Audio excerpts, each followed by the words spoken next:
नमस्कार, आप देख रहे हैं जन टीवी और मैं आपके साथ आकांक्षा पारिक ने पहुंचे हैं और अब रुक करते हैं खबरों की ओर। सीएम धामी ने कहा कि उत्तराखंड सरकार भू कानून और मूल निवास जैसे मुद्दों को लेकर बेहद संवेदनशील है। लिहाजा अगले बजट सत्र के दौरान प्रदेश की भौगोलिक परिस्थितियों के अनुरूप प्रदेश में भू कानून को पेश किया जा सकता है। सीएम धामी ने उत्तराखंड में भी हिमाचल प्रदेश की तर्ज पर सख्त भू कानून लागू करने की मांग लंबे समय से जारी है और अब इस दिशा में सरकार बड़ा कदम उठाने जा रही है। ऐसे में सख्त भू कानून के प्रावधानों को लेकर मुख्यमंत्री पुष्कर सिंह धामी ने भू कानून को लेकर सचिवालय में प्रेस वार्ता की। सीएम ने कहा कि उत्तराखंड में एक कानून प्रचलित है जिसमें नगर निकाय क्षेत्र से बाहर क्षेत्र में 250 वर्ग मीटर भूमि कोई भी बाहरी व्यक्ति बिना अनुमति के खरीद सकता है। प्रदेश में पहले से ही इस तरह का प्रावधान है, लेकिन संज्ञान में आया है कि इस कानून के बनने के बाद तमाम लोगों ने अपने ही परिवार के सदस्यों के अलग अलग नाम से जमीन खरीद ली है। ऐसे में जिन उद्देश्यों से नगर निगम क्षेत्र से बाहर 250 मीटर जमीन खरीदने का प्रावधान किया गया था वो उसके अंतर्गत नहीं आता है। इस तरह से जितनी भी जमीन है नगर निगम क्षेत्र से बाहर खरीदी गई है उनका विवरण तैयार करवाया जा रहा है और ऐसे लोगों को चिन्हित कर उनके खिलाफ सख्त कार्रवाई की जाएगी। इसके साथ ही जितनी भी जमीन इस तरह से खरीदी गई निकलेगी उन सभी जमीनों को राज्य सरकार में निहित किया जाएगा।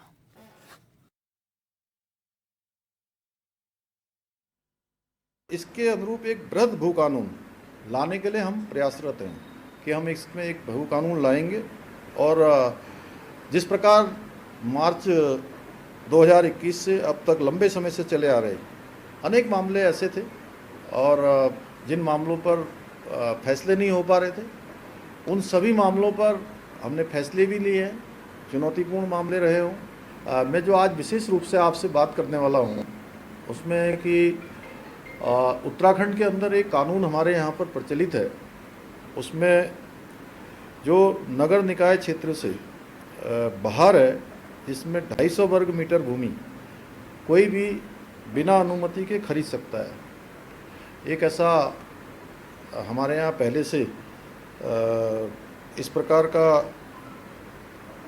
प्रावधान बना हुआ है, लेकिन इसमें संज्ञान में आया है कि ये कानून बनने के बाद बहुत सारे लोगों ने अपने ही परिवार के अलग अलग नामों से कई सारे भूखंड खरीद लिए हैं, जो कि इन प्रावधानों को जिन उद्देश्यों के साथ इसका प्रावधान किया गया था उसके अंतर्गत नहीं आता है।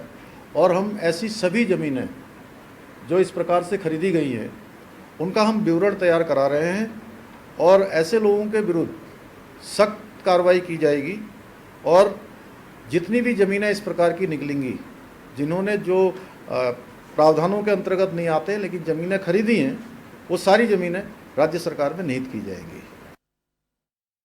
उत्तराखंड के मुख्यमंत्री पुष्कर सिंह धामी ने अधिकारियों को निर्देश जारी किए कि सभी सड़कें 15 अक्टूबर तक गड्ढा मुक्त की जाएं। राज्य में हुई अतिवृष्टि से प्रभावित सभी क्षेत्रों में स्थिति को सामान्य करने के लिए युद्ध स्तर पर कार्य किए जाने के बाद भी मुख्यमंत्री ने निर्देश दिए हैं। मुख्यमंत्री के निर्देशों के बाद कांग्रेस सरकार पर ही हमलावर हो गई है। कांग्रेस प्रदेश अध्यक्ष करण माहरा का कहना है कि कांग्रेस के वरिष्ठ उपाध्यक्ष सूर्यकांत धस्माना कई दिनों से देहरादून में घूम घूम कर गड्ढों के दर्शन करा रहे हैं और उसी दबाव में मुख्यमंत्री ने ये आदेश दिया है। उन्होंने कहा ऐसी जरूरत क्यों पड़ी कि कांग्रेस गड्ढे दिखाएगी तभी आदेश दिया जाएगा। वहीं दूसरी ओर कैबिनेट मंत्री प्रेमचंद अग्रवाल ने करण माहरा को जवाब दिया है। मंत्री ने करण माहरा के बयान पर चुटकी लेते हुए कहा कि सारे काम कांग्रेस के लोगों से कहने के बाद होते हैं, अगर कांग्रेस ना होती तो विकास ना होता।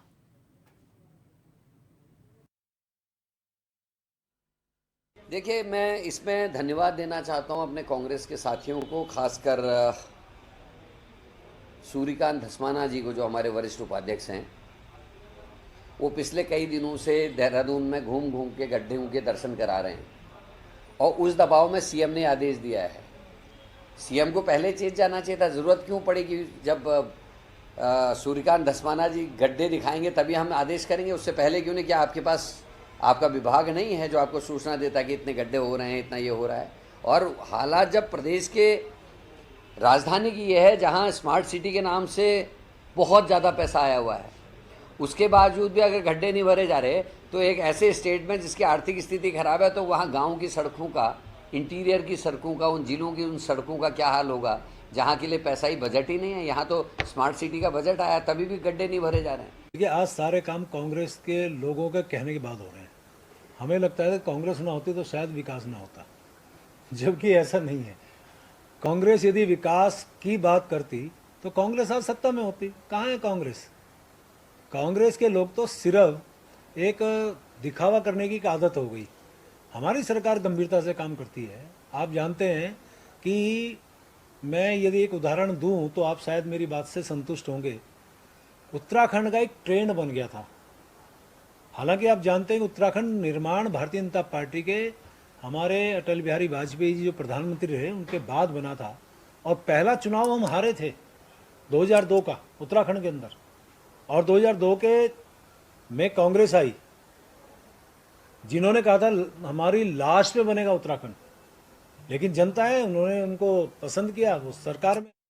खबर उत्तराखंड के जनपद उधम सिंह नगर के जसपुर उपजिला अधिकारी कार्यालय से है, जहां जिला अधिकारी जनपद उधम सिंह नगर के बाद अब उपजिला अधिकारी जसपुर गौरव जटवाल ने भी आगामी 1 अक्टूबर 2024 से शुरू होने जा रही धान खरीद सीजन को लेकर क्षेत्र के किसानों और संबंधित अधिकारियों के साथ एक बैठक अपने कार्यालय पर की, जिसमें भारतीय किसान यूनियन के वरिष्ठ प्रदेश उपाध्यक्ष सहित क्षेत्र के किसानों ने मीटिंग में पहुंचकर आगामी 1 अक्टूबर 2024 से धान खरीद सुचारू रूप से चालू कराने, ऑनलाइन पोर्टल बंद होने के दौरान भी धान तुलाई की व्यवस्था कराने, पल्लेदारों द्वारा टोल में किसानों के साथ हेराफेरी बंद कराने और धान तुलाई का समय दोपहर 2 बजे से शाम 4 बजे तक बढ़ाने सहित अनेक मांगों से उपजिलाधिकारी को अवगत कराकर इन सभी समस्याओं से तत्काल निजात दिलाने की मांग की है, जिस पर उपजिलाधिकारी ने बैठक में उठी सभी समस्याओं से यथाशीघ्र हल कराने का आश्वासन दिया और मीटिंग में पहुंचे संबंधित अधिकारियों को इन सभी समस्याओं को यथाशीघ्र समाधान करने के निर्देश दिए।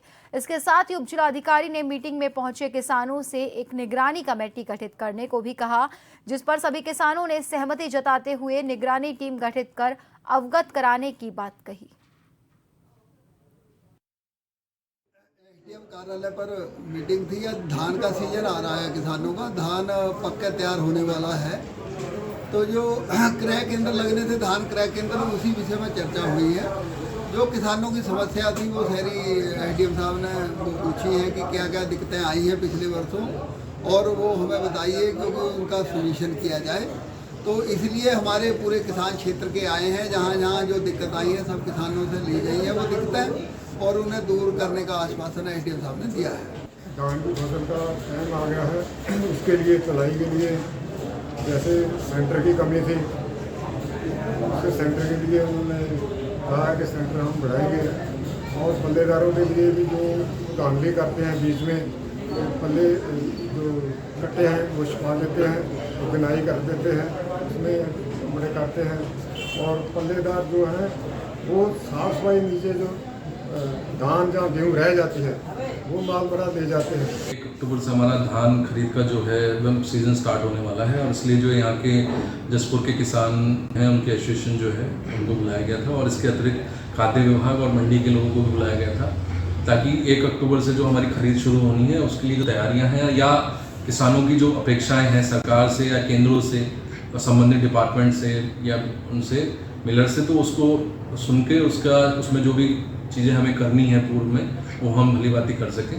किसानों से पूछा गया कि लास्ट ईयर किस सेंटर पे उनको क्या दिक्कतें आई, वो उनके द्वारा बताया गया, तो उन सभी समस्याओं का संज्ञान लेके उस पर जो है प्रभावी कार्रवाई की जाएगी, ताकि 1 तारीख से हम लोग अपना धान खरीद का जो ये सत्र है ये ठीक प्रकार से हम शुरू कर सकें।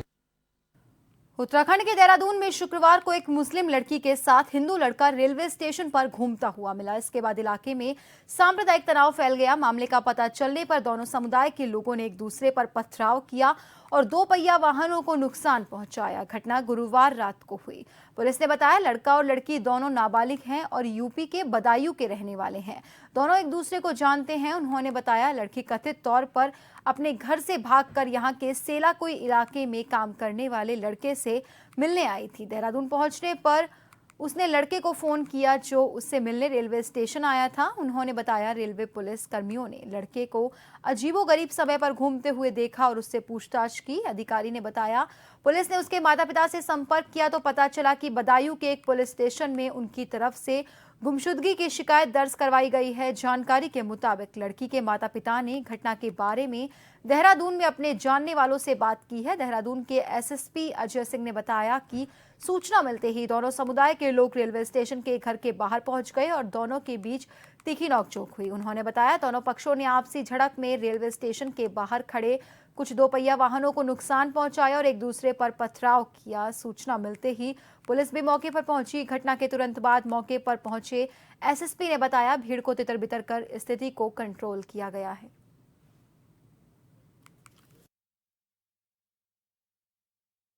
उत्तरकाशी के ग्राम जखोली मोरी के पौराणिक सोमेश्वर महादेव मंदिर का हंस फाउंडेशन की ओर से मरम्मत किए जाने के मामले में दायर जनहित याचिका पर सुनवाई की। मुख्य न्यायाधीश ऋतु बहारी और न्यायमूर्ति राकेश थपलियाल की खंडपीठ शासन की ओर से की जा रही जांच पर पूर्व में लगी रोक को आगे बढ़ते हुए एसडीएम को मंदिर की वर्तमान स्थिति देखने के निर्देश दिए हैं। मामले के मुताबिक सोमेश्वर महादेव मंदिर समिति के संयुक्त सचिव रामलाल विश्वकर्मा ने हाईकोर्ट में जनहित याचिका दायर कर कहा था कि जखोल स्थित सोमेश्वर महादेव मंदिर सदियों पुराना है। मान्यता है कि यहाँ पांडवों ने भी पूजा की थी। 1861 में यहाँ आकर्षक नक्काशी युक्त मूर्ति स्थापित हुई। इस मंदिर में आसपास के 22 गांव के ग्रामीणों सहित दूरदराज के लोगों की अटूट आस्था है। स्थानीय लोग इस मंदिर की मरम्मत पुरातत्व विभाग से करने की मांग लंबे समय से करते हुए आ रहे हैं। इसके पीछे स्थानीय लोगों का तर्क है कि मंदिर की मरम्मत कार्य स्थानीय देवशिल्पियों की ओर से कराया जाएगा। हालांकि हंस फाउंडेशन बाहर के मिस्त्रियों से ये काम कराना चाहता है। मंदिर समिति ने इस संबंध में हंस फाउंडेशन के समक्ष विरोध दर्ज किया था।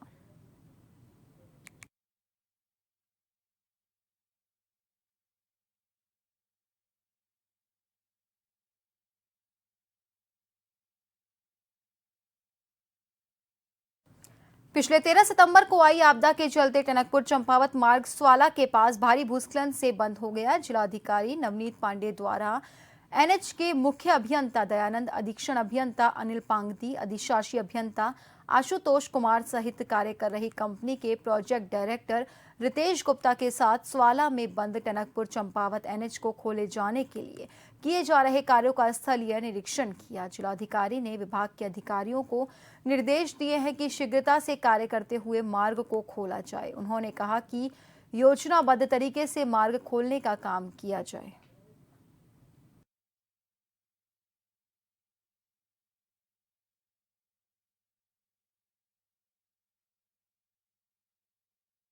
हम लोग अगर जिस मॉडल पे हम लोग काम कर रहे हैं अभी, अगर ये सक्सेसफुल हो भी जाता है तो हमें उम्मीद है कि शायद कल शाम या परसों तक हम लोग कुछ व्हीकल को, ट्रैफिक को हम आर पार करा सकेंगे। लेकिन ये सोल्यूशन भी जो होगा ये एक शॉर्ट टर्म सोल्यूशन होगा और मिड टर्म सोल्यूशन में हमारा ये प्रयास रहेगा, क्योंकि ये जो पूरे साइट पे जितना जो मलबा आ गया है वो एक कॉन्स्टेंट ट्रीटमेंट मांग रहा है। तो हम लोग प्रयास ये करेंगे कि हम दिन में कुछ नियमित समय 1 या 2 घंटा ऐसा होगा जो सुबह और शाम को हम लोग वो रोड फॉर ट्रैफिक अलाउ कर सकें और उसके बाद जो है एनएच अपना जो है ट्रीटमेंट का काम भी चलता रहेगा। लॉन्ग टर्म सोल्यूशंस में इन्होंने एक वायाडक्ट का सोल्यूशन निकाला है, बट उसको भी बनने में हो सकता है 6 से 8 महीने भी समय लग सकता है। तो अभी शॉर्ट टर्म सोल्यूशन हमारा यही रहेगा कि हम लोग प्रयास करेंगे कि दिन में कुछ निश्चित समय के लिए एनएच जो है अपना जो रोड को जो है वो वाहन योग्य बना सके, ताकि लोगों को आवागमन में सुविधा हो सके, और बाकी समय में चाहे वो देर रात्रि होगा चाहे वो मॉर्निंग होगा, वो अपना अपना ट्रीटमेंट का काम साइड बाय साइड करते रहे। ये मैंने देखा है यहाँ पे करीब जो है 25 मीटर का पोर्शन ऐसा है जो कि सिंक हो रहा था नीचे से।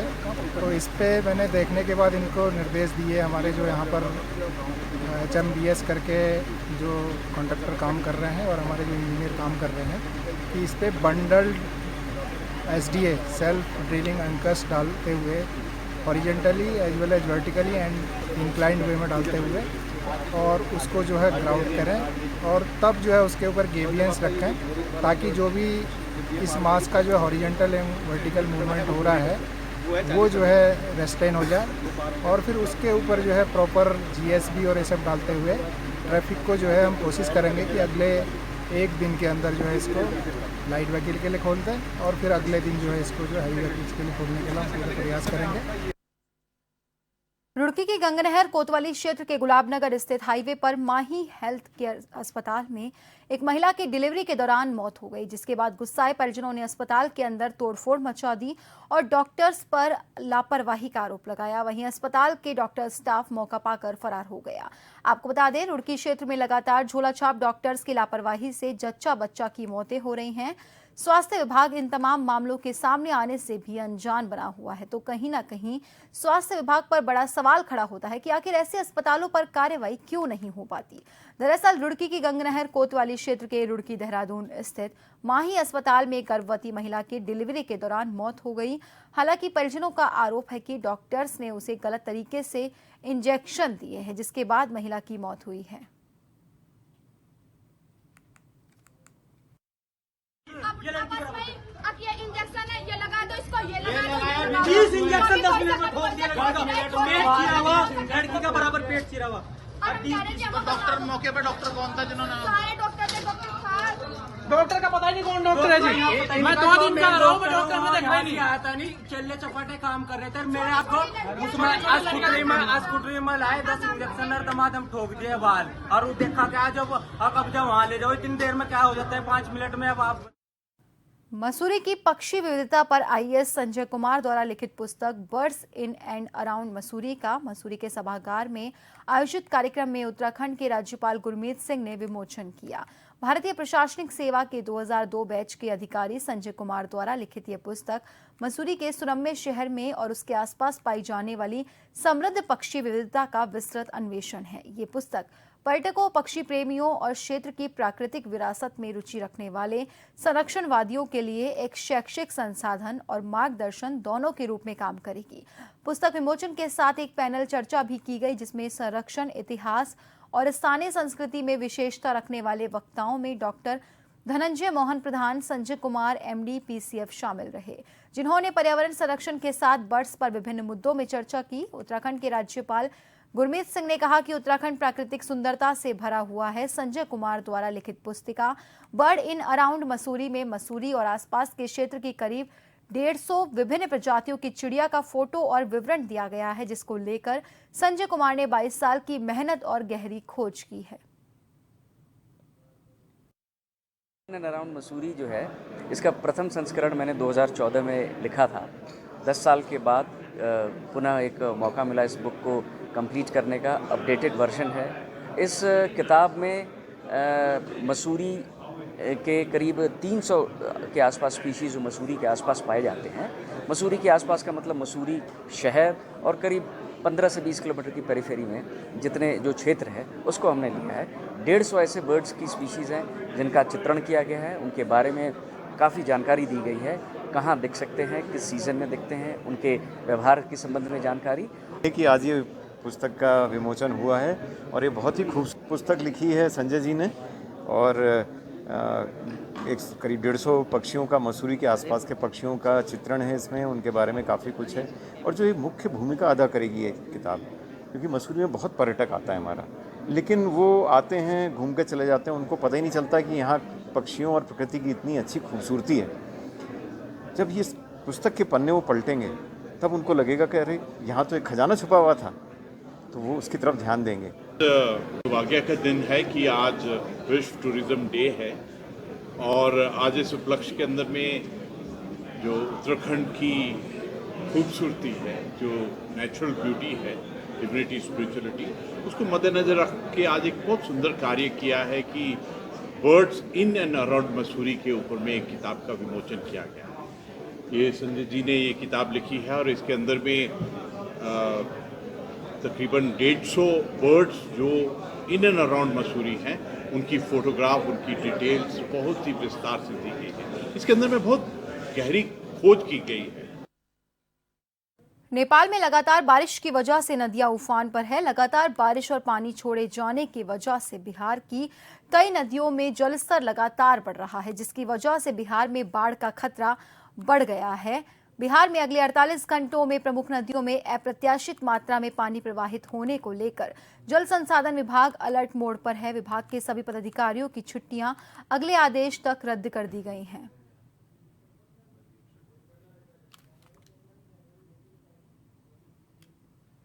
आपको बता दें कि नेपाल में लगातार 48 घंटों से भारी बारिश है, जिसकी वजह से नदियां उफान पर है और इसी के चलते बिहार में बाढ़ का खतरा बढ़ गया है।